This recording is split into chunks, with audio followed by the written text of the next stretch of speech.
তো আমি একটা কথাই বলছি, যে গেছে এসছে তার ভিতর দিয়ে অনেক ঝড় ঝাপটা তোমরা সবই দেখতে পাচ্ছ, কিন্তু আমার যে বর, তাকে আমি দোষ দিচ্ছি, যা ইচ্ছা তাই বলছি। সবাই বলছে, আমি না, সবাই যারা মানে যারা ওর থেকে লুটে পুটে নিয়েছে আর কি, তারাও ওকে ছাড়ছে না। মানে যারা ওকে ভাত দিয়েছে থালায়, ওরা ভাতটা খেয়ে নিয়ে সেই থালাতেই আবার পটি করে দিচ্ছে, এরকম একটা ব্যাপার। মানে বলে না, যে পাতে খাই সেই পাতে হাগে।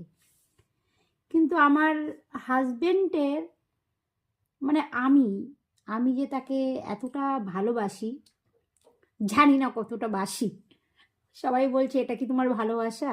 মানে যারা শুনতে পাচ্ছে যে আমার সাথে এরকম একটা ব্যাপার হয়েছে, আমি কিছু জানি না, এটা কি কেন হলো কিভাবে হলো, তো সবার একটাই বক্তব্য, যে তোমার স্বামী যদি তোমার সাথে আজকে এটা করতে পারে, এটা কি তোমার ভালোবাসা? যে শত্রুপক্ষ যারা আর কি ঘটনাটা ঘটিয়েছে আমার হাজবেন্ডের সাথে, তারাও আমাকে বলছে, বলছে এত ভালোবাসা অত ভালোবাসা, কিন্তু বর তোমাকে কিছু বলেনি।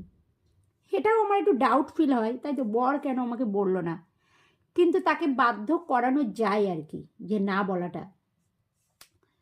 হ্যাঁ, তো যাই হোক, বর আমাকে বলেনি, কিন্তু আমার মনে হয় আমার থেকে একটুও ভালোবাসা কমেনি তার প্রতি, কিংবা তারও যে আমার প্রতি কেয়ার নেওয়া ভালোবাসা সেটাও কমেনি।